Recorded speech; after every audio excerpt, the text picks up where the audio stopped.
ನಾವು ಅಂದ್ರೆ ಕಾರ್ ತಗೊಂಬರಕ್ಕೆ ಇನ್ನೇನು ಹೊರಟಿದ್ವಿ ಕ್ಯಾನ್ಸಲ್ ಮಾಡಿ ಅವ್ರ ಕೊಟ್ರಿ ಸರ್ ಇದಕ್ಕೆ ಸರ್ ಇದಕ್ಕೆ ಕ್ಯಾಶ್ 2,80,000 280 ಅಲ್ಲಿ ನಮ್ ಖರ್ಚು ಒಂದು 15 ಗಾಡಿ ಬಾಡಿಗೆ 35,000 ಕಾರ್ ತಗೊಂಬರೋ ಪ್ಲಾನ್ ಇಲ್ಲಿಗಾಯ್ತು ಯಾಕೆ ಅಂತಂದ್ರೆ ಕಾರ್ ಇದ್ರೆ ಇಬ್ರು ಜನ ಅಡ್ಡಾಡ್ಬೋದು ಇವತ್ತು ಈ ಎತ್ತಿರೋದಕ್ಕೆ ನೀವು ಬಂದಿದ್ದೀರಾ ಸರ್ ಇಲ್ಲಿ ಇಷ್ಟು ಜನ ಹುಡುಗರು ಬಂದಿದ್ದಾರೆ ಈಗಿನ ಟೈಮಲ್ಲಿ ಲವ್ ಅಂತ ಸಾಯ್ತಿದ್ರು ಈಗ ನಾವು ಎತ್ತು ಅಂತ ಸಾಯ್ತಿದೀವಿ ಅಷ್ಟೇ ಸರ್ ಇನ್ನೇನು ಇಲ್ಲ ಕಾಲೇಜ್ ಬಿಡ್ತಾ ಕಾಲೇಜ್ ಮುಂದೆ ನಿಲ್ಬೇಕಾಗಿತ್ತು ಯಾವ್ದು ಬೇಡ ಸರ್ ನಾನು ಎತ್ತು ಸತ್ತೋಯ್ತು ಅಂತನ್ನಲ್ಲ ಇಡೀ ಬೀರೂರು ಕಾಲೇಜ್ ಹುಡುಗರೆಲ್ಲ ಪೂರ್ತಿ ಇಲ್ಲಿಗೆ ಬಂದಿದ್ರು ಯಾಕೆ ಪ್ರೀತಿ ಅಭಿಮಾನಕ್ಕೋಸ್ಕರ ಬಂದಿದ್ರು ಇಲ್ಲಿಗೆ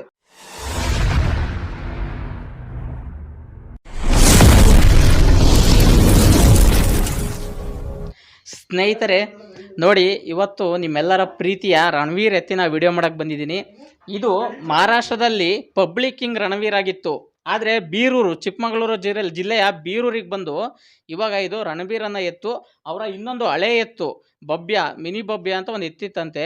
ಆ ಎತ್ತು ತೀರೋಗಿದೆ. ಬಟ್ ಅದ್ರ ನೆನಪಿ ಸಾಕ್ತಾ ಇದ್ದಾರೆ. ಬಟ್ ಅದ್ರ ಹೆಸರನ್ನ ಇದು ಕಾಪಾಡ್ತಿದೆ. ಇದ್ರ ವಿಡಿಯೋ ಮಾಡ್ತೀನಿ ನೋಡಿ. ನಿಜವಾಗ್ಲೂ ನೀವು ತುಂಬ ಸಂತೋಷ ಪಡ್ತೀರಾ. ಅದ್ರ ಮಾಲೀಕರೆಲ್ಲ ಇಲ್ಲೇ ಇದ್ದಾರೆ. ಯಾವ ರೀತಿ ಸಾಕ್ತಿದ್ದಾರೆ, ಎಷ್ಟು ಪ್ಲೇಸ್ ಮಾಡಿದೆ ಅದನ್ನ ಎಲ್ಲದನ್ನು ತಿಳಿಸ್ತಾರೆ. ಬನ್ನಿ.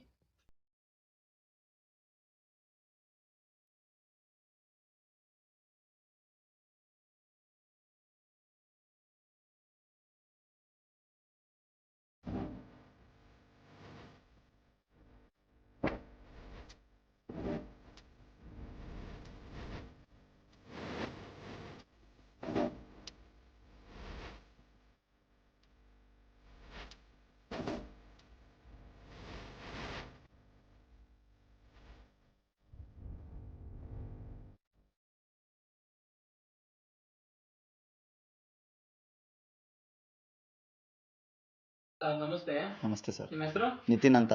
ನಿತಿನ್ ಅಂತ. ಹೌದಾ? ನಿಮ್ಮೂರು? ಬೀರೂರು, ಕಡೂರು ತಾಲೂಕು, ಚಿಕ್ಕಮಗಳೂರು ಡಿಸ್ಟಿಕ್. ಸರ್ ನಿಮ್ಮ ಹೆಸರು ಜೊತೆಗೆ ನಿಮ್ಮ ಎತ್ತಿನ ಹೆಸರು ಸೇರಿಸಿ ಹೇಳಿ ಸರ್. ರಣವೀರ್ ಅಂತ ಸರ್. ಇದು ಎಲ್ಲರೂ ಕರೆಯೋದು ಮಿನಿ ಬಬ್ಯ ಅಂತ ಕರೀತಾರೆ. ಮಿನಿ ಬಬ್ಯ ಅಂತ ಕರೀತಾರಾ? ಸರ್ ಮತ್ತೆ ಇದನ್ನ ಎಲ್ಲಿಂದ ತಂದಿದ್ದು ಸರ್? ಇದನ್ನ ಪುಣೆಯಿಂದ ಆ ಕಡೆ ಅಲ್ಲಿಂದ ತಂದಿದ್ದು. ನಿಮಗೆ ಇನ್ಫಾರ್ಮೇಶನ್ ಎಲ್ಲ ನಮಗೆ ಮುಂಚೆಯಿಂದ ಒಂದು ಎತ್ತು ತಂದಿದ್ವಿ. ಅದರಿಂದ ಅಲ್ಲಿ ದೌಲತಣ್ಣ ಅಂತ ಒಬ್ರು ಇದ್ದಾರೆ, ಅವರಿಂದ ನಮಗೆ ಪರಿಚಯ ಆಗಿ ಎತ್ತನ್ನು ತಗೊಂಡ್ಬಂದ್ವಿ. ಎಷ್ಟು ವರ್ಷ ಆಯ್ತು ತಂದು? ಸರ್ ಇದು ತಂದು ಒಂದು 3 ತಿಂಗಳಾಯ್ತು ಅಷ್ಟೇ ಸರ್. ಇದು ಕಣಕ್ ಹಾಕಿದೀವಿ. ಒಂದು 6-7 ಕಣ ಹಾಕಿದೀವಿ. ಒಂದು ಕಣ ಪ್ರೈಸ್ ಆಗಿದೆ ಸೆಕೆಂಡು. ರಾಜನಶಿರೀರು ಅಂತಂದು ಬೇಲೂರ್ ಹತ್ರ.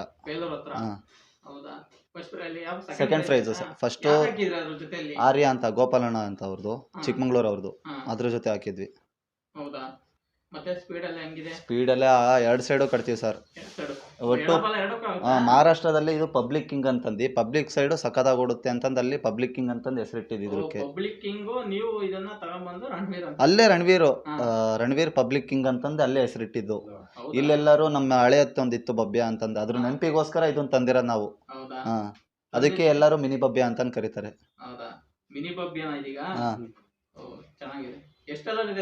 ಸರ್ ಇದು ತೋರಿಸ್ತೀವಿ ಸರ್. ನೀವು ತಂದಾಗ ಎಷ್ಟೆಲ್ಲ ಇತ್ತು ಸರ್? ಇದು ತಂದಾಗ್ಲೂ ಕಡೆನೇ ಸರ್. 3 ತಿಂಗಳಾಯ್ತಲ್ಲ? 3 ತಿಂಗಳಾಯ್ತು ಅಷ್ಟೇ. ಮತ್ತೆ ಮೇವೆಲ್ಲ ಏನಾಗ್ತೀರಾ? ಮೇವೆಲ್ಲ ಸರ್ ಈಗ ಮಳೆಗಾಲ ಸ್ಟಾರ್ಟ್ ಆಯ್ತು ಅಂತಂದ್ರೆ ಹಸಿಮೇವು. ರೇಸ್ ಎಲ್ಲ ಇದ್ದಾಗ ಒಣಮೇವೆ, ರಾಗಿ ಹುಲ್ಲು. ಸದ್ಯಕ್ಕೆ ರಾಗಿ ಹುಲ್ಲೆ ಸರ್. ಇವಾಗ ರೇಸ್ ಎಲ್ಲ ನಡೀತಿಲ್ಲ, ಈಗ ಸ್ವಲ್ಪ ಮಳೆಗಾಲ ಆರಂಭ. ಈಗ ಮಳೆಗಾಲಕ್ಕೆ ಈಗ 2 ರೇಸ್ ಇದೆ ಸರ್ ರೀಸೆಂಟ್ ಅಲ್ಲಿ. 4ನೇ ತಾರೀಕೊಂದು, 10ನೇ ತಾರೀಕೊಂದು ಇದೆ. ಇಲ್ಲಿ 4ನೇ ತಾರೀಕು ಬೇಗ ಇದು ಅಂತರಗಟ್ಟೆ ಹತ್ರ ಬೂತ್ನಹಳ್ಳಿ ಅಂತ. 10ನೇ ತಾರೀಕು ಉರುಕರ್ನಹಳ್ಳಿ ಅಂತಂದು, ಅದು ಅಂತರಗಟ್ಟೆ ಹತ್ರನೇ. ಒಂದ್ ಗೂಳಿ ಒಂದ್ ಹಳ್ಳಿಕಾರು. ಆ ಕಡೆ ಅಂತ ಈ ಕಡೆ ಅಂತ ಏನೂ ಇಲ್ಲ ಸರ್. ಒಟ್ಟು ಪಬ್ಲಿಕ್ ಕಡೆಗೆ ಬಿದ್ರೆ ನಮಗೆ ಇನ್ನೂ ಖುಷಿ ಆಗುತ್ತೆ. ಪಾರ್ಟ್ನರ್ ಆಗಿ ಸರ್ ತಂದ್ರೆ ಸರ್ ಒಂದೇ ಇರೋದು. ಯಾಕೆಂತಂದ್ರೆ ಇಷ್ಟೊಂದು ಜಾಗ ಇದೆ. ಔಟ್ ಸೈಡ್ ಇಂದ ಬಂದಾಗ ಹೊರಗಡೆ ಪಾಪ ಅವ್ರಿಗೆ ಜಾಗ ಇರಲ್ಲ ಅಲ್ಲೆಲ್ಲ ಇರಕ್ಕೆ. ಇಲ್ಲಿ ಅದಕ್ಕೋಸ್ಕರ ಇದಕ್ಕೆ ಅಂತ ಜಾಗ ಮಾಡಿದೀವಿ. ಹೊರಗಡೆಯಿಂದ ಬಂದಾಗ ಹಿಂಗಿರ್ಲಿ ಅಂತ ಹೊರಗಡೆಯಿಂದ ಬಂದಾಗ ಕಟ್ಕಳ್ಳಿ ಅವರು ಅಂತ. ಈಗ ರೀಸೆಂಟ್ ಆಗಿ ಅದಕ್ಕೂ ಈ ತರ ಕಲ್ಲೆಲ್ಲ ಹಾಕಿಸ್ತೀವಿ ಸರ್. ಯಾಕೆಂತಂದ್ರೆ ದನ ಬಂದಾಗ ಆತರ ಕಟ್ಟಕ್ಕಾಗಲ್ಲ. ಹಂಗೆ ಅಂದ್ರೆ ನಿಮ್ಮ ಉದ್ದೇಶ ಏನಂದ್ರೆ ಹೊರಗಿಂದ ಬಂದವರಿಗೂ ಸ್ವಲ್ಪ ಹೆಲ್ಪ್ ಆಗ್ಲಿ ದೊಡ್ಡದಾಗಿ ಕಟ್ಟ್ಯಾರ. ಹೌದು, ಒಂದು ಒಳ್ಳೆ ಕೆಲಸ ಇದು. ನಿಮಗೆ ಹೊರಗಡೆ ಹೋದಾಗ ಜಾಗ ಮಾಡ್ಕೊಟ್ಟಿರ್ತಾರೆ, ಹಂಗೆ ನೋಡ್ಕೊಂಡಿರ್ತಾರೆ. ನಾವು ಅವ್ರು ಇಲ್ಲಿಗೆ ಬಂದಾಗ ಅದೇ ತರ ನೋಡ್ಕೋಬೇಕು. ನೀವು ಚೆನ್ನಾಗಿ ನೋಡ್ಕೋಬೇಕು. ಹೌದು ಸರ್, ಒಳ್ಳೆ ಉದ್ದೇಶ, ಖುಷಿ ಆಗುತ್ತೆ. ಮತ್ತೆ ಇನ್ನೊಂದು ನಿಮ್ದು ಅಂದ್ರೆ ಇದು ರಣಬೀರು ಇದ್ರ ಜೊತೆಲಿ ಯಾವ ಎತ್ತು ಹಾಕಿದ್ರೆ ಚೆನ್ನಾಗಿ ಹೋಗುತ್ತೆ ಅಂತ? ಸರ್ ಯಾವ ಎತ್ತು ಹಾಕುದ್ರೆ ಅಂತಂದ್ರೆ ಏನಿಲ್ಲ ಸರ್, ಒಟ್ಟು ಎಗ್ಲು ಕೊಡ್ಬೇಕು ಅಂದ್ರೆ ಯಾವ್ದು ಹೈಟ್ ಕಾಂಬಿನೇಷನ್ ಆಗ್ಬೇಕು ಸರ್. ಈಗ ನೀವು ಪ್ರೈಸ್ ಮಾಡಿದ್ರಿ ಅಂದ್ರಲ್ಲ, ಅಲ್ಲಿ ಅಂದ್ರೆ ಸೆಕೆಂಡ್ ಪ್ರೈಸ್ ಇದ್ರ ಜೊತೆ ಯಾವ ಎತ್ತು ಹಾಕಿದ್ದವಾಗ? ಗೋಪಾಲಣ್ಣದ ಆರ್ಯ ಅಂತ ಇದೆ ಸರ್. ಆರ್ಯ. ಹಾ, ಅದ್ ಹಾಕಿದ್ವಿ. ಎರಡು ಒಂದೇ ಕೂಟ, ಎಗ್ಲು ಚೆನ್ನಾಗಿ ಕೊಡುತ್ತೆ. ಹಂಗಾಗಿ ಕಾಂಬಿನೇಷನ್ ಚೆನ್ನಾಗಿದ್ದಾಗ ಚೆನ್ನಾಗಿ ಹೊಂದ್ಕೊಂಡು ಚೆನ್ನಾಗಿ ಹೋಗ್ತವೆ. ಚೆನ್ನಾಗಿ ಹೋಗುತ್ತೆ. ಒಂದ್ ಹೈಟು ಒಂದು ಕುಳ್ಳ ಆದ್ರೆ ಹೋಗಕ್ ಕರೆಕ್ಟ್ ಆಗಲ್ಲ. ಒಂದೇ ಗಾಡಿ ಹತ್ಬೇಕಾಗುತ್ತೆ. ಒಂದೇ ಬೀಸ್ ಆಗಿರ್ಬೇಕು. ಒಂದೇ ಹೈಟ್ ಇದ್ರೆ ಬಿದ್ದಾಗ ಒಂದೇ ಈಕ್ವಲ್ ಆಗಿ ಹೋದ್ರೆ ಈಕ್ವಲ್ ಅಲ್ಲಿ ವಜೆ ಬಿತ್ತು ಅಂತಂದ್ರೆ ಎರಡು ಚೆನ್ನಾಗಿ ಹೋಗ್ತವೆ. ಒಂದ್ ವೆಯ್ಟ್ ಆಗಿ ಒಂದು ವೆಯ್ಟ್ ಇಲ್ದಂಗಾದ್ರೆ ಒಂದ್ ಎತ್ತು ಹೋಗುತ್ತೆ, ಒಂದ್ ಎತ್ತು ಹೋಗಲ್ಲ. ಇದು ಮಿನಿ ಬಬ್ಬಿಯ. ಮಿನಿ ಬಬ್ಬಿ ಅಂತ ಕರೀತಾರೆ ಎಲ್ಲರೂ. ಸ್ವಲ್ಪ ಬಾಡಿ ಫಿಟ್ನೆಸ್ ಎಲ್ಲ ಸ್ವಲ್ಪ ಚೆನ್ನಾಗಿ ಮೇಂಟೈನ್ ಮಾಡಿದ್ರೆ ಹೌದು ಬಿಡಿ, ಮಿನಿ ಬಬ್ಬಿನೇ ಆಗುತ್ತೆ. ಚೆನ್ನಾಗಿದೆ. ಗುದ್ದದೆಲ್ಲ ಏನಿಲ್ಲ ಸರ್, ನಾವ್ ಒಂದ್ 4 ಜನಕ್ಕೆ ರೂಢಿ ಆಗಿದೆ. ಅವನಿಗೂ ಅಷ್ಟೇ, ನಮ್ಮ ಹುಡುಗರಿಗೆ ಯಾರಿಗೂ ಏನು ಮಾಡಲ್ಲ. ಬರ್ತಾರೆ, ನೀರ್ ಕುಡಿಸ್ತಾರೆ, ಮೇವ್ ಹಾಕ್ತಾರೆ ಅವ್ರೆ. ನಾವಿಲ್ಲ ಅಂತಂದಾಗ್ಲೂ ಅಷ್ಟೇ, ಏನು ಮಾಡಲ್ಲ. ಚೆನ್ನಾಗಿದೆ ಸರ್. ಮತ್ತೆ ನಿಮ್ದು ಏನಾದ್ರು ಸ್ವೀಟ್ ಮೆಮೊರೀಸ್ ಏನಾದ್ರು ಇದ್ರೆ? ಸ್ವೀಟ್ ಮೆಮೊರೀಸ್ ಅಂತ ಸರ್, ಅದೇ ನಮ್ದು ಹಳೆ ಎತ್ತೊಂದಿತ್ತು. ಹುಷಾರಿಲ್ದಂಗಾಗಿ ಬೆಂಗಳೂರು ರೇಸಿಗೆ ಹಾಕ್ಲೇಬೇಕು ಅಂತಂದು ಇದ್ವಿ. ಲಿಂಪಿ ಸ್ಕಿನ್ ಆಗಿ ಸತ್ತೋಯ್ತದು. ಅದು ಬಬ್ಬೆ ಅಂತಾನೆ. ಅದು ಪ್ರೈಸ್ ಮಾಡಿತ್ತಾ? ಅದು ಸರ್ ಅದು ತಗೊಂಬಂದು 7 ತಿಂಗಳು ಸರ್ ನಮ್ಮ ಹತ್ರ ಇದ್ದಿದ್ದು. 7 ತಿಂಗಳಲ್ಲಿ 3 ತಿಂಗಳು ಸೋತೆ. 3 ತಿಂಗಳಾದ್ಮೇಲೆ ಕಂಟಿನ್ಯೂ 7 ಪ್ರೈಸ್ ಹೊಡ್ಕೊಡ್ತು. ಎಲ್ಲಿ ಅದನ್ನ? ಇಲ್ಲೇ ಬೀರೂರಲ್ಲೇ ತೀರ್ಕೊಂಡು ಹೋಗಿದ್ದ? ಬೀರಿಲ್ಲ ಸರ್, ಇದೇ ಜಾಗದಲ್ಲೇ ಇಲ್ಲೇ ಕಟ್ತಿದ್ದು. ಅದ್ರ ನೆನಪಿಗೋಸ್ಕರ ನಾವು ಇದನ್ನೇ ತರಲೇಬೇಕು, ಇದನ್ನ ಬಿಟ್ರೆ ಬೇರೆ ತರಬಾರ್ದು ಅಂತಂದು ಸರ್ ಇದನ್ನೇ ತಗೊಂಬಂದಿರೋದು ನಾವು. ಚೆನ್ನಾಗಿದೆ ಬಿಡಿ. ಇದನ್ನು ಕೂಡ ಬಂದ ತಕ್ಷಣನೇ ಪ್ಲೇಸ್ ಮಾಡಿಕೊಟ್ಟಿದೆ ಅಂದ್ರೆ ಇನ್ನು ಮುಂದಿನ ದಿನಗಳಲ್ಲಿ ಒಳ್ಳೆ ಚೆನ್ನಾಗಿ ಓಡುತ್ತೆ. ಅಂದ್ರೆ ಹೆಸರು ಉಳಿಸ್ತು ಸರ್, ನಮ್ಮ ಹಳೆ ಎತ್ತಿನ ಹೆಸರು ಉಳಿಸ್ತು. ನೀವು ಅದೇ ಹೆಸರನ್ನೇ ಹಾಕಿರ್ಲಿಲ್ಲ? ಅದನ್ನ ಇವಾಗ ಅದು ಬ್ರ್ಯಾಂಡ್ ಬಬ್ಬೆ ಅಂತ ಕರಿತಿದ್ವಿ. ಅದಕ್ಕೆ ಈಗ ಎಲ್ಲರೂ ಹುಡುಗರು ಮಿನಿ ಬಬ್ಬೆ ಅಂತಂದು ಇದಕ್ಕೆ ಕರೀತಾರೆ. ಈಗ ರಣವೀರ್ ಜೊತೆ ಮಿನಿ ರಣವೀರ್ ಬಿಟ್ರು ಈಗ ಎಲ್ಲರೂ ರೇಸಲ್ಲಿ ಹೋದ್ರೆ ಮಿನಿ ಬಬ್ಬೆ ಬಂತು ಅಂತಂದು ಕರೀತಾರೆ ಈಗ. ಚೆನ್ನಾಗಿದೆ ಬಿಡಿ. ಈಗ ತಿನ್ನಕ್ಕಿದಕ್ಕೆ ಹುಲ್ಲಿನ ಜೊತೆಗೆ ಹುಲ್ಲು, ಸಂಜೆ ಹೊತ್ತು ಹತ್ತಿಕಾಳು, ಹುಲ್ಲಿನ ಹುಚ್ಚು, ಮೊಟ್ಟೆ, ಹಾಲು. ಬೆಳಗ್ಗೆ 2 ಲೀಟರ್ ಹಾಲು, 6 ಮೊಟ್ಟೆ. ಸಂಜೆ ಹೊತ್ತು, ಬೆಳಗ್ಗೆ ಹೊತ್ತು ತಿಂಡಿ ಕೊಡಲ್ಲ. ತಿಂಡಿ ಕೊಟ್ರೆ ಏನಾಗುತ್ತೆ ಅಂತಂದ್ರೆ ಹುಲ್ ಮೇಯಲ್ಲ, ಸುಮ್ನೆ ನಿಂತ್ಕೊಂಡ್ಬಿಡ್ತವೆ. ಅದಕ್ಕೋಸ್ಕರ ಬೆಳಗ್ಗೆ ಹೊತ್ತು ಹಾಲು ಮೊಟ್ಟೆ ಕುಡಿಸಿ ಮೇವ್ ಹಾಕ್ತಿವಿ, ಹೊಟ್ಟೆ ತುಂಬಾ ತಿನ್ನುತ್ತೆ. ಸಂಜೆ ಹೊತ್ತು ತಿಂಡಿ ಹಾಕ್ತಿವಿ. ಮತ್ತೆ ನಿಮ್ದು ಅಭಿಮಾನಿಗಳು ನೋಡ್ಕೊಂಡು ಬರ್ತಾನೆ ಇರ್ತಾರಲ್ಲ ಸರ್? ಎಲ್ಲ 24 ಗಂಟೆ ಹುಡುಗರು ಇರ್ತಾರೆ. ಇವತ್ತೇ ಇಲ್ಲ, ಭಾನುವಾರ ಅಲ್ಲ, ಎಲ್ಲ ಹೊರಗಡೆ ಹೋಗ್ಬಿಟ್ಟಿದ್ದಾರೆ. ಮತ್ತೆ ಮ್ಯಾಟ್ ಇದೆಲ್ಲ ಹಾಕಿ ಅಂದ್ರೆ ಗಲೀಜಾಗಬಾರ್ದು ಅಂತಂದ್ರೆ ಏನ್ ಗೊತ್ತಾ ಸರ್, ಕೆಳಗಡೆ ಇವಾಗ ಗಂಗ್ಲ ಒಯ್ಯುತ್ತೆ, ಮತ್ತೆ ಅದ್ರ ಮೇಲೆ ಮಲ್ಗುತ್ತೆ, ಸಗಣಿ ಹಾಕುತ್ತೆ. ಕೆಳಗಡೆ ಆದ್ರೆ ಮತ್ತೆ ಈ ಕಾಲ್ಗಳೆಲ್ಲ ಏನಾಗುತ್ತೆ ಸರ್ ಗೊತ್ತಾ, ಇದೆಲ್ಲ ನೋವು ಬಂದ್ಬಿಡ್ತಾವ. ಕಲ್ ಮೇಲೆ ಕಟ್ಬಿಟ್ರೆ ಎದ್ದಾಳ್ಬೇಕಾರೆ ಕಾಲು ಎದ್ದಾಳ್ತಾವಲ್ಲ, ನೋವಾಗ್ಬಿಡುತ್ತೆ. ಅದು ನಮಗೆ ರೇಸಲ್ಲಿ ಓಡ್ಬೇಕಾದ್ರೆ ಮಿಸ್ ಆಗಿ ಗಾಯ ಆಗೋದು, ದೊಡ್ಡದಾಗೋದು. ಅದಕ್ಕೋಸ್ಕರ ನಾವೇನ್ ಮಾಡ್ತೀವಿ, ಮುಂಚೆನೆ ಮ್ಯಾಟ್ ಎಲ್ಲ ತಗೊಂಬಂದು ಹಾಕ್ಬಿಡ್ತೀವಿ. ಸರ್ ಅದು ಮೊನ್ನೆ ಹಬ್ಬಕ್ಕೆ ಹೋಗಿದ್ವಿ ಚಿಕ್ಕಮಂಗ್ಳೂರಿಗೆ. ಪ್ರವೀಣಣ್ಣ ಅಂತ ದೋಣಿಕಣ ಅವ್ರು ಹಾಕಿಸ್ಕೊಂಡಿದ್ರು ಹಬ್ಬಕ್ಕೆ ಹೋದಾಗ ಮೆರವಣಿಗೆ ಮಾಡಿದ್ರು ಅಲ್ಲಿ. ನೋಡಿ ಸ್ನೇಹಿತರೆ, ಮೆರವಣಿಗೆ ಮಾಡಿ ಮಿಂಚೆಲ್ಲ ಕಟ್ಟಿ ಚೆನ್ನಾಗಿ ನೋಡ್ಕೊಂತಿದ್ದಾರೆ. ಮನೆ ಮಕ್ಕಳು ನೋಡ್ಕೊಂತಿದ್ದಾರೆ. ಮನೆಯಲ್ಲಿ 7-8 ಪ್ರೈಸ್ ಮನೇಲಿ ಈಗಲೂ ಹಾಗೆ ಇದೆ ನಮ್ಮ ಹಳೆ ಎತ್ತಿಂದು. ಇದ್ರದ್ದು ಪಾಪ ಆರ್ಯ ಗೋಪಾಲಣ್ಣ ಅಂತಂದಲ್ಲ, ಅವ್ರದ್ದು ಫಸ್ಟ್ನೇ ರೇಸಲ್ಲಿ ಗೆದ್ದಿರೋದವ್ರು. ಅದಕ್ಕೋಸ್ಕರ ನೀನಾದ್ರೂ ಗೆದ್ದಿದ್ಯಾ, ನಮ್ಮ ಹತ್ರ ಒಂದು ಟ್ರೋಫಿ ಇಲ್ಲ, ನಮಗೆ ಕೊಡು ಟ್ರೋಫಿ ಅಂತಂದ್ರು. ನನ್ನ ಹತ್ರನಾದ್ರೂ ಟ್ರೋಫಿ ಇದೆ, ಅವ್ರ ಹತ್ರ ಇಲ್ಲ ಅಂತ ನಾನು ಅವರಿಗೆ ಕೊಟ್ಟು ಬಂದೆ. ಒಳ್ಳೆ ಕೆಲಸ ಮಾಡಿದ್ರೆ ಬಿಡಿ. ಮುಂದೆ ಎಲ್ಲರೂ ಸಪೋರ್ಟ್ ಮಾಡ್ತಾರೆ. ಸಪೋರ್ಟ್ ಇವಾಗ ಅವ್ರದೇ ಎತ್ತಿನ ಜೊತೆ 10ನೇ ತಾರೀಕು ಅದೇ ಎತ್ತು, ಅದು ಇದು ಸೇರಿ ಜೊತೆ ಆಗ್ತಿದ್ದೀನಿ 10ನೇ ತಾರೀಕು. ಮತ್ತೆ ಗಾಡಿ ಓಡ್ಸಾರ ಯಾರು ಸರ್ ಇದು? ಸರ್ ಇದು ನಾನು ಫಸ್ಟ್ ಇಂದನು ನನಗೆ ಪ್ರೈಸು ಅನ್ನೋದು ತೋರಿಸ್ಕೊಟ್ಟಿದ್ದು ಚಿಕ್ಕಾಡಿ ಮಾಯಿ ಅಂತಂದವರು ಮಂಡ್ಯ, ಮತ್ತೆ ಮೂರುಮನೆಹಳ್ಳಿ ಮಂಜು ಅಂತಿದ್ದಾರೆ, ಅವ್ರದ್ದು ಚಿಕ್ಕಮಂಗ್ಳೂರು, ಮತ್ತೆ ತೇಗೂರ್ ಹೇಮಂತ ಅಂತಿದ್ದಾರೆ ಅವರು. ಬಾರಿ ಅವರೇ ಸರ್. ಇದು ಮೊನ್ನೆ ಪ್ರೈಸ್ ಆದಾಗ ತೇಗೂರ್ ಹೇಮಂತ ಮತ್ತೆ ಮಂಜಣ್ಣ ಅಂತ ಇದ್ದಾರೆ, 3 ಮನೆ ಅವರೇ ಸರ್ ಹೊಡೆಯೋದು. ಎಲ್ಲೋದ್ರು ಅವರಾದ್ರೂ ಬೇರೆಯಾದ್ರೆ ಅನೌನ್ಸ್ ಮಾಡಿಸ್ಬೇಕು, ಎತ್ ನೋಡಿದ ತಕ್ಷಣ ಬಂದು ಅವರೇ ಗಾಡಿ ಹತ್ರ ಬರ್ತಾರೆ. ಆದ್ರೆ ಅಭಿಮಾನ ಅವರಿಗೂ ಹಂಗೆ ಇದೆ. ಗಾಡಿ ಪೈಲಟ್ಗಳು ನಿಮಗೆ ತೊಂದರೆ ಏನಿಲ್ಲ ಸರ್. ಸಿಗ್ತಾ ಇರ್ತಾರೆ. ಮತ್ತೆ ನೀವು ಹೊಡೆಯೋದ್ ಕಲಿಬಹುದಲ್ಲ? ನಾವು ಹೊಡಿತೀವಿ, ಆದ್ರೆ ನಮ್ಮ ಎತ್ತು ಒಂಥರ ಹೆದರಿಕೆ ಸರ್. ಯಾಕೆ ಗೊತ್ತಾ, ಹೋಗುತ್ತೋ ಇಲ್ವೋ, ನಾವು ಪ್ರೀತಿಯಿಂದ ಸಾಕಿರ್ತೀವಿ, ನಮಗೆ ಹೋಗುತ್ತೋ ಇಲ್ವೋ ಗೊತ್ತಿಲ್ಲ. ಆಲ್ಮೋಸ್ಟ್ ಎಷ್ಟು ಕಣ ಹಾಕಿದ್ರಿ ಇಲ್ಲಿ? ಆಲ್ಮೋಸ್ಟ್ 6 ಕಣ ಹಾಕಿದೀವಿ. 1 ಸೆಕೆಂಡ್ ಪ್ಲೇಸ್ ಆಗಿದೆ. ಆದ್ರೆ 6 ಕಣ ಹಾಕಿದಾಗ ಇದ್ರ ಜೊತೆ ಹೋಗ ಅಂತ ಎತ್ತು ಸಿಗ್ಲಿಲ್ಲ. ಸ್ಟಾರ್ಟಿಂಗ್ ಬಂದಾಗ ಸರ್ ಯಾರು ಕೊಡಲ್ಲ, ಅದು ಹೋಗುತ್ತೋ ಹೆಂಗೋ. ಹೌದೌದು, ಹೆಸರು ಮಾಡ್ರೆ ಕೊಡಕ್ ಸ್ವಲ್ಪ ಹಿಂದೆ ಮುಂದೆ ನೋಡ್ತಾರೆ.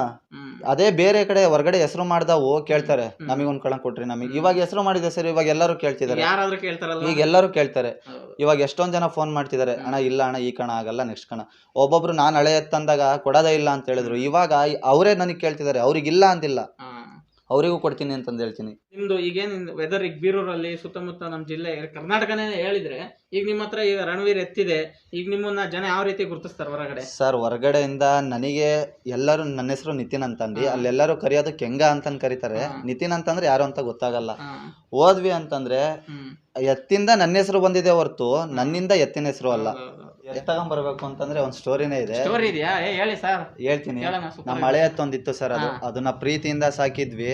ಅದು ತೀರೋಯ್ತು. ಒಂದ್ 7 ತಿಂಗಳು ಅಷ್ಟೇ ನಮ್ಮ ಹತ್ರ ಇದ್ದಿದ್ದು ತೀರೋಯ್ತು. ಅದು ಹೋದ್ಮೇಲೆ ನಾವು ಎತ್ ಕಟ್ಟೋದೇ ಬೇಡ ಅಂತಂದು ಸುಮ್ನಾಗಿದ್ವಿ. ನಮಿಗೂ ಒಂದ್ ಸ್ವಲ್ಪ ಹೊರಗಡೆ ಅಡ್ಡಾಡಕ್ಕೆಲ್ಲ ವೆಹಿಕಲ್ಸ್ ಯಾವ್ದು ಇರ್ಲಿಲ್ಲ. ನಮ್ಮ ಹುಡುಗ ಏನಂದ, ಕಾರ್ ತಗೋಬರೋಣ, ಕಾರ್ ಇದೆ ಅಂತಂದು ಎಲ್ಲ ಫೋಟೋ ಕಳ್ಸಿದ್ದ. ನಾವೇನ್ ಮಾಡಿದ್ವಿ, ಅದಕ್ಕೆ ಕಾರ್ ಪಾರ್ಟ್ನರ್ ಆಗಿ ತಂದ್ಬಿಡೋಣ ಅಂತಂದು ಇದ್ ಮಾಡಿದ್ವಿ. ಲಾಸ್ಟಿಗೆ ಅದೇ ನಾವು ನೀವು ಓನ್ ಆಗಿ ಯೂಸ್ ಮಾಡ್ಕೊಳಕ್ಕೆ, ಮನೆಗೆ ಯೂಸ್ ಆಗುತ್ತೆ, ನಮಗೂ ಅಡ್ಡಾಡಕ್ಕೆ ಯೂಸ್ ಆಗುತ್ತೆ ಅಂತಂದು ಕಾರ್ ತರೋಣ ಅನ್ಕೊಂಡು ಇದ್ ಮಾಡಿದ್ವಿ. ನಾವಿದ್ದವ್ರೇನ್ ಹಂಗೆ ಅತ್ಲಾಗೆ ತಗೊಂಬರೋಣ, ಇನ್ನೇನ್ ವ್ಯಾಪಾರಕ್ಕೆ ಹೋಗ್ಬೇಕಿತ್ತು. ಅಷ್ಟೊತ್ತಿಗೆ ಅಲ್ಲಿ ಬಾಹುಬಲಿ ದೌಲತಣ್ಣ ಅಂತಿದ್ದಾರೆ, ಅವ್ರು ಫೋನ್ ಮಾಡಿದ್ರು. ಫೋನ್ ಮಾಡಿ ಅವ್ರು ಹೇಳಿದ್ರು, ಸೇಮು ನಿಮ್ ಬಬ್ಬಿನಂಗೆ ಇದೆ, ತಗೊಂಡೋಗು, ಹಿಂಗ ಹೆಸರಾಗುತ್ತೆ, ಒಳ್ಳೆ ಹೆಸರಿದೆ ಅಲ್ಲಿ ಇಲ್ಲುವ, ತಗೊಂಡೋಗು ಅಂತಂದ್ರು. ನಮಗೆ ಯಾಕೋ ಒಂಥರ ಮತ್ತೆ ಇವರೇ ಹಿಂಗ್ ಹೇಳ್ತಿದಾರಲ್ಲ, ಮತ್ತೆ ಎತ್ ಕಟ್ಟಣ ಅಂತಂದು ಅನಿಸ್ತು. ಇವಾಗ ಅದನ್ನು ಯೋಚನೆ ಮಾಡಿದ್ವಿ, ಹೊರಗಡೆ ಹೋಗ್ಬೇಕಾದ್ರೆ ನಮಗೆ ವೆಹಿಕಲ್ ಯಾವ್ದು ಇರ್ಲಿಲ್ಲ ಅಂತಂದು. ಲಾಸ್ಟಿಗೆ ಇನ್ನೇನ್ ಮಾಡೋದು, ನಮ್ಮ ಮನೆಗೆಲ್ಲ ಬೈತಿದ್ರು, ಬೇಡ ಎತ್ತಿನ ಮುಂದೆ ಕಟ್ಬೇಡ, ಅದ್ ನೋಡಿದ್ರೆ ಹಂಗಾಯ್ತು, ಯಾಕೋ ಹಣೆ ಬರ ಸರಿ ಇಲ್ಲ ಅಂತಂದ್ರು. ಇಲ್ಲ ಏನಾಗುತ್ತಾಗ್ಲಿ ಅಂತಂದ್ ಕಾರ್ ಬಿಟ್ಟು ನಾವ್ ಎತ್ತೇ ಕಟ್ಲೇಬೇಕು ಅಂತಂದು, ನಮ್ಮ ಹಳೆ ಎತ್ತಿನ ಹೆಸರು ಉಳಿಸ್ಬೇಕು ಅಂತಂದು ಮತ್ತೆ ಈ ರಣವೀರ್ ತಗೊಂಡ್ಬಂದ್ವಿ ಸರ್. ನಾವು ಅಂದ್ರೆ ಕಾರ್ ತಗೊಂಬರಕ್ ಹೊರಟಿದ್ವಿ, ಕ್ಯಾನ್ಸಲ್ ಮಾಡಿ ಅವ್ರ ಸರ್ ಇದಕ್ಕೆ ಕ್ಯಾಶ್ 2,80,000. ಅಲ್ಲಿ ನಮ್ ಖರ್ಚು ಒಂದ್ 15, ಗಾಡಿ ಬಾಡಿಗೆ 35,000. ಕಾರ್ ತಗೊಂಬರೋ ಪ್ಲಾನ್ ಇಲ್ಲಿಗಾಯ್ತು. ಯಾಕೆ ಅಂತಂದ್ರೆ ಕಾರ್ ಇದ್ರೆ ಇಬ್ರು ಜನ ಅಡ್ಡಾಡ್ಬೋದು. ಇವತ್ತು ಈ ಎತ್ತಿರೋದಕ್ಕೆ ನೀವು ಬಂದಿದ್ದೀರಾ ಸರ್, ಇಲ್ಲಿ ಇಷ್ಟು ಜನ ಹುಡುಗರು ಬಂದಿದ್ದಾರೆ. ಯಾಕೆ ಅಂತಂದ್ರೆ ಇಲ್ಲ ಎಷ್ಟು ದಿನ ಓಡಾಡಿದ್ರು ಯಾವತ್ತೂ ಗೊತ್ತೇ ಇರಲಿಲ್ಲ, ಇವತ್ತು ಬಂದು ಖುಷಿ ಆಯ್ತು ನಮಗೆ. ಎತ್ತು ತಗೊಂಬಂದಾಗಿಂದ ನಮ್ಗೆ ಹೆಸರು ಉಳಿಸಿದೆ. ಕಾರ್ ತರ್ತಿದ್ರೆ ಅಲ್ಲಿ ಇಲ್ಲಿ ಅಡ್ಡಾಡ್ತಿದ್ದೆ, ಮನೆ ಹತ್ರ ನಿಲ್ಲಿಸ್ತಿದ್ದೆ.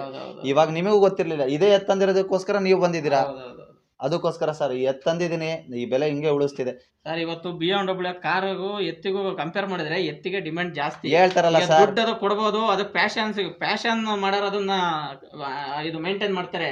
ರೈತರ ಮಕ್ಕಳಿಗೆ ಎತ್ತೆ BMW. ಈಗಿನ ಟೈಮಲ್ಲಿ ಲವ್ ಅಂತ ಸಾಯ್ತಿದ್ರು, ಈಗ ನಾವು ಎತ್ತು ಅಂತ ಸಾಯ್ತಿದೀವಿ ಅಷ್ಟೇ ಸರ್, ಇನ್ನೇನು ಇಲ್ಲ. ಇಲ್ಲ ಅಂದ್ರೆ ಕಾಲೇಜ್ ಮುಂದೆ ನಿಲ್ಬೇಕಾಗಿತ್ತು. ಯಾವ್ದು ಬೇಡ ಸರ್, ನಾನು ಎತ್ತು ಸತ್ತೋಯ್ತು ಅಂತಂದಲ್ಲ, ಇಡೀ ಬೀರೂರು ಕಾಲೇಜ್ ಹುಡುಗರೆಲ್ಲ ಪೂರ್ತಿ ಇಲ್ಲಿಗೆ ಬಂದಿದ್ರು. ಯಾಕೆ? ಪ್ರೀತಿ ಅಭಿಮಾನಕ್ಕೋಸ್ಕರ ಬಂದಿದ್ರು ಇಲ್ಲಿಗೆ. ಅದೇ ಒಂದ್ ಕಾರ್ ತಂದು ಆಕ್ಸಿಡೆಂಟ್ ಆದ್ರೆ 5 ನಿಮಿಷ ನೋಡ್ತಾರೆ, ಹೋಗ್ತಾರೆ ಹೊರತು ಇನ್ನೇನು ಆಗಲ್ಲ. ಅದೇ ಎತ್ತು ಸತ್ತೋದ್ರೆ ಅವತ್ತು ಎಷ್ಟೋ ಜನ ಹುಡುಗರು ಬಂದಿದ್ರು. ಆ ಪ್ರೀತಿ ಸಾಕು ಸರ್, ನಮಗೆ ಇನ್ನೇನು ಬೇಡ. ಸೂಪರ್ ಸರ್, ಒಳ್ಳೆ ಚೆನ್ನಾಗಿ ಮಾತಾಡಿದ್ರಿ. ಲವ್ ಅಂತ ಸಾಯ್ತಾರೆ ಸ್ನೇಹಿತರ. ನೋಡಿ ಇವತ್ತು ಹುಡುಗರು ಹುಡುಗಿರಿಂದ ಲವ್ ಅಂತ ಬೀಳ್ತಾರೆ, ಆದ್ರೆ ಇವರೆಲ್ಲ ಹುಡುಗಿರಿಂದ ಬಿದ್ದು ಹಾಳಾಗೋದು ಬೇಡ ಅಂತೇಳಿ ಒಂದು ಎತ್ತು ಕಟ್ಟಿ ಅದೇ ಪ್ರೀತಿನ ಇದಕ್ಕೆ ಕೊಡ್ತಿದ್ದಾರೆ. ಅಂದ್ರೆ ಇದರಿಂದ ಖುಷಿ ಪಡ್ತಿದ್ದಾರೆ, ಅವ್ರ ಟೈಮ್ ವೇಸ್ಟ್ ಮಾಡ್ತಾ ಇಲ್ಲ. ಇನ್ನೊಂದು ಏನು ಅಂದ್ರೆ ಸರ್, ನಾವು ಹೆಂಗ್ ಪ್ರೀತಿ ತೋರಿಸ್ತೀವೋ ಅದು ನಮಗೆ ಹಂಗೆ ಪ್ರೀತಿ ತೋರಿಸುತ್ತೆ.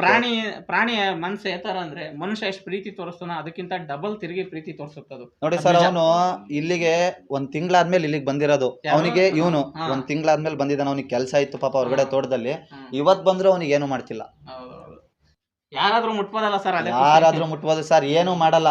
ಸಾಮಾನ್ಯ ನೋಡಿದೀನಿ, ಗೂಳಿಂದ್ರೆ ಗುದುತ್ತವೆ ಹೇಳ್ತಾರೆ, ಒಬ್ಬೊಬ್ರು ಹೇಳ್ತಾರೆ ಮುಟ್ಟಕ್ ಹೋಗ್ಬೇಡ ಗುದುತ್ತೆ ಅಂತಂದು. ಇದಂಗಲ್ಲ ಸರ್, ಒಂದ್ಸತಿ ಬಂದ್ ಹಿಂಗ್ ಮೈ ಹಿಂಗ್ ಸೌರಿದ ತಕ್ಷಣನೇ ಸುಮ್ನಾಗ್ಬಿಡುತ್ತೆ. ನೀವೇ ನೋಡಿ ಸರ್, ಫಸ್ಟ್ ಟೈಮ್ ಬಂದಿದ್ದೀರಾ, ಇಷ್ಟ ಹತ್ರ ನಿಂತಿದ್ದಾರೆ, ಏನಾರು ಮಾಡ್ತಿದ್ಯಾ? ಸ್ವಲ್ಪ ದೂರ ಇರ್ತೀನಿ, ನನಗೇನು ಅನಿಸ್ತಾ ಇಲ್ಲ ಇದು. ಆದ್ರೂ ಒಳ್ಳೆ ಸಿಕ್ಕಿದೆ ಸರ್. ನಮ್ದು ಹಳೇದು ಎತ್ತು ಅಷ್ಟೇ ಸರ್, ಹಿಂಗ್ ಬಡ್ಡಿ ಸಣ್ಣ ಮಗು ಹೋಗಿ ಎತ್ತಿನ ಕಾಲಡಿಯಲ್ಲಿ ಮಲ್ಕೊಂಡ್ರು ಏನು ಮಾಡ್ತಿರ್ಲಿಲ್ಲ. ಹಂಗಿದ್ರೆ ಖುಷಿ ಆಗುತ್ತೆ ಸಾಕಕ್ಕೆ. ಬೆಳಗ್ಗೆ ಕರೆಕ್ಟಾಗಿ 7:30-8 ಗಂಟೆಗೆ 2 ಲೀಟರ್ ಹಾಲು 6 ಮೊಟ್ಟೆ ಹಾಕ್ತಿವಿ. ಒಂದ್ ಸ್ವಲ್ಪ ಹೊತ್ತು ಹಿಂಗೆ ಇಲ್ಲಿಂದ ಅಷ್ಟು ದೂರ ವಾಕಿಂಗ್ ಬಿಡ್ತೀವಿ, 1 ಕಿಲೋಮೀಟರ್ ಅಷ್ಟು. ಮತ್ತೆ ಸಂಜೆ ತಿಂಡಿ ತಿನ್ನಕ್ಕಿಂತ ಮುಂಚೆ 2 ಕಿಲೋಮೀಟರ್ ವಾಕ್ ಹಿಡಿತೀವಿ. ವಾಕ್ ಹಿಡಿದು ಬಂದು ತಿಂಡಿ ಇಡ್ತೀವಿ. ಯಾಕೆ ಅಂತಂದ್ರೆ ಸುಮ್ನೆ ತಿಂದಿ ಮೈ ಆಗುತ್ತೆ ಅಷ್ಟು ಫಿಟ್ನೆಸ್ ಅನ್ನೋದು ಬರಲ್ಲ ಸರ್. ಅದಕ್ಕೆ ಫಿಟ್ನೆಸ್ ಅನ್ನೋದು ಬರಲ್ಲ ಎತ್ಗಳಿಗೆ. ಏನಾಗುತ್ತೆ ಸರ್, ಕೆಲವೊಂದು ಹಂಗೆ ತಿನ್ಸಿ ಹೊಟ್ಟೆ ಬಿಟ್ಬಿಡುತ್ತೆ, ರೇಸಿನ ಪಿಚ್ ಅಲ್ಲಿ ಓಡಲ್ಲ, ಸುಸ್ತಾಗುತ್ತೆ. ಅದಕ್ಕೋಸ್ಕರ ಡೈಲಿ ವಾಕ್ ಹಿಡಿತಿದೀವಿ ಸರ್. ತಿಳ್ಕೊಂಡಿದೀವಿ ಅಂತಂದ್ರೆ ಏನ್ ಗೊತ್ತಾ ಸರ್, ಅದ್ ಕಟ್ಟಾದ್ಮೇಲೆ ನಮಗೆ ಅನುಭವ ಅಂತ ಬಂದ್ಬಿಡುತ್ತೆ. ಈ ತರ ಮಾಡ್ಬೇಕು, ಈ ತರ ಮಾಡಿದ್ರೆ ಹಿಂಗಿರುತ್ತೆ ಫಿಟ್ನೆಸ್. ನಾವೇ ಆಗ್ಲಿ ಈ ಸುಮ್ನೆ ತಿನ್ ಮಾಡ್ಕೊಂಡ್ರೆ ಏನು ಪ್ರಯೋಜನ ಇಲ್ಲ. ಅದಕ್ಕೋಸ್ಕರ ಏನ್ ಗೊತ್ತಾ ಸರ್, ಟೈಮಿಂಗ್ ಮೇಂಟೆನೆನ್ಸ್ ಮಾಡ್ತಾ ಇರ್ತೀವಿ ಸರ್. ಬೇಸಾಯನು ಹೂಡಿದೀನಿ, ಆದ್ರೆ ಏನ್ ಗೊತ್ತಾ, ಕೆಟ್ಟ ಬುದ್ಧಿ ಅನ್ನೋದು ಬೇಸಾಯಕ್ಕೆ ನಾವೇ ಹೋಗ್ಬೇಕು. ಬೇರೆಯವ್ರು ಹೋದ್ರೆ ಸುಮ್ನೆ ಹೊರಗಡೆ ತಿರುಗ್ಬಿಡುತ್ತೆ. ನಾವಾದ್ರೆ ಏನ್ ಮಾಡಲ್ಲ, ನಮ್ ಪಾಡಿಗೆ ನಾವು ಸುಮ್ನೆ ಹೋಗ್ತಾ ಇರುತ್ತೆ. ಸಾಕಿರಾರೆ ಹೋಗ್ಬೇಕು. ಮುಂದಿನ ದಿನಗಳಲ್ಲಿ ಒಳ್ಳೇದಾಗ್ಲಿ, ಚೆನ್ನಾಗಿ ಸಾಕಿ. ನೀನು ನಮಗೆ ಕಡಿಮೆ ಆದ್ರೂ ಇಲ್ಲ ಸರ್, ಅದಕ್ಕಂತೂ ಕಡಿಮೆ ಮಾಡಲ್ಲ. ಕಮ್ಮಿ ಮಾಡಬೇಡಿ. ಕಡಿಮೆ ಮಾಡೋದು ಇಲ್ಲ. ಇವಾಗ ನಾನು ಅಂತಲ್ಲ ಸರ್, ಇನ್ನೊಂದು ಅರ್ಧ ಗಂಟೆ ಬಿಟ್ರೆ ಹುಡುಗರು ಬರ್ತಾರೆ, ಇಷ್ಟು ಹುಲ್ಲಿದ್ರು ಮತ್ತೆ ಅದೊಂದು ಸೈಡಿಗೆ ಹಾಕಿ ಹೊಸ ಹುಲ್ ತಗೊಂಡ್ ಮತ್ತೆ ಹಾಕ್ತಾರೆ, ಅವರೇ ಹಾಕ್ತಾರೆ. ನೀವು ನೋಡ್ಕೊಳ್ಳೋದೇ ಬೇಡ, ನಾವು ನೋಡ್ಕೊಳ್ಳೋದೇ ಬೇಡ. ನಿಮಗೆ ತೊಂದ್ರೆನೇ ಕೊಡ್ತಾ ಇಲ್ಲ. ಬೆಳಗ್ಗೆಯಿಂದ ಮಧ್ಯಾಹ್ನ ತನಕ ಒಂದು 4 ಜನ ಹುಡುಗರು ಬರ್ತಾರೆ, ಸುಮ್ನೆ ಮೇವ್ ಹಾಕ್ತಿರ್ತಾರೆ, ಹೋಗ್ತಿರ್ತಾರೆ. ನಾವು ಊರಲ್ಲಿಲ್ಲ ಅಂತಂದ್ರೆ ಗೊತ್ತಿಲ್ದಂಗೆ ಅವರೇ ಮಧ್ಯಾಹ್ನದತ್ತೆಲ್ಲ ತಿಂಡಿ ಇಟ್ಬಿಡ್ತಾರೆ, ದಪ್ಪ ಆಗ್ಲಿ ಚೆನ್ನಾಗಿರ್ಲಿ ಅಂತಂದು. ಅವರೇ ಹುಡುಗರೆಲ್ಲ ಭಾರಿ ಆಸೆ ಪಡ್ತಾರೆ ಸರ್ ಹುಡುಗರೆಲ್ಲ. ಒಳ್ಳೇದಾಗ್ಲಿ ಮುಂದಿನ ದಿನಗಳಲ್ಲಿ ನೋಡೋಣ, ಇನ್ನು ಮುಂದೆ ಹೆಸರು ಆಗ್ಲಿ, ಆಮೇಲೆ ಇನ್ನೊಂದ್ಸಲಿ ಬಂದು ಇದನ್ನ ರೇಸಿನಲ್ಲಿ ವಿಡಿಯೋ ಮಾಡಿ. ನಮಗೂ ಅಷ್ಟೇ ಸರ್ ಬೇಕಾಗಿರೋದು, ನಮಗೂ ಹೆಸರು ಬೇಕು, ಎತ್ತಿಗೂ ಹೆಸರು ಬೇಕು. ಯಾಕೆ ಅಂತಂದ್ರೆ ಹೊರಗಡೆ ಎಲ್ಲ ಹೋದಾಗ ಗುರ್ತಿಸ್ಬೇಕು ಅಂತಂದ್ರೆ ಎತ್ತೆ ನಮಗೆ ಕಾರಣ, ಅದೊಂದು ಖುಷಿ ಆಯ್ತು. ನೋಡಿ, ಕಾರ್ ತಗೊಂಬರೋಕ್ಕೆ ಅಂತ ಇನ್ನೇನು ಹೊರಟು ವ್ಯಾಪಾರ ಮಾಡಬೇಕಾಗಿತ್ತು, ಆ ಗ್ಯಾಪಲ್ಲಿ ರಣವೀರ್ ತಗೊಂಬಂದಿದ್ದಾರೆ. ನಿಜವಾಗ್ಲೂ ಇದು ನಾವೆಲ್ಲರೂ ಸಂತೋಷ ಪಡೋಂಥ ವಿಷಯ. ಅವ್ರನ್ನ ಮಾತಾಡ್ಸಿನೂ ಕೂಡ ನಮಗೆ ತುಂಬ ಸಂತೋಷ ಆಯಿತು. ಅವ್ರ ಮಾತು ಕೇಳಿ ನೀವು ಇಷ್ಟಪಟ್ಟಿದ್ದೀರಾ ಅನ್ಕೋತೀನಿ. ಅವ್ರ ಎತ್ತಿಗೆ ಮುಂದಿನ ದಿನ ಎಲ್ಲೇ ಹೋದರೂ ಭವಿಷ್ಯ ಇರಲಿ, ಅದಕ್ಕೆ ತುಂಬ ಒಳ್ಳೆ ಪ್ರೈಸ್ಗಳ್ನ ಗೆಲ್ಲಿ ಅಂತ ಹಾರೈಸೋಣ. ಈ ವಿಡಿಯೋ ಇಷ್ಟವಾಗಿದ್ದರೆ ನೀವು ಲೈಕ್ ಮಾಡಿ, ಏನಾದ್ರು ಅನಿಸಿಕೆ ಅಭಿಪ್ರಾಯ ಹೇಳ್ಬೇಕನ್ಸಿದ್ರೆ ಕಮೆಂಟ್ ಬಾಕ್ಸ್ನಲ್ಲಿ ಕಮೆಂಟ್ ಮಾಡಿ. ಸ್ನೇಹಿತರೆ, ಇನ್ನೂ ನನ್ನ ಚಾನಲ್ಗೆ ಯಾರು ಸಬ್ಸ್ಕ್ರೈಬ್ ಆಗಿಲ್ಲ, ದಯವಿಟ್ಟು ಸಬ್ಸ್ಕ್ರೈಬ್ ಆಗಿ ಸಪೋರ್ಟ್ ಮಾಡಿ. ಜೈ ಹಿಂದ್, ಜೈ ಕರ್ನಾಟಕ. ಮತ್ತೆ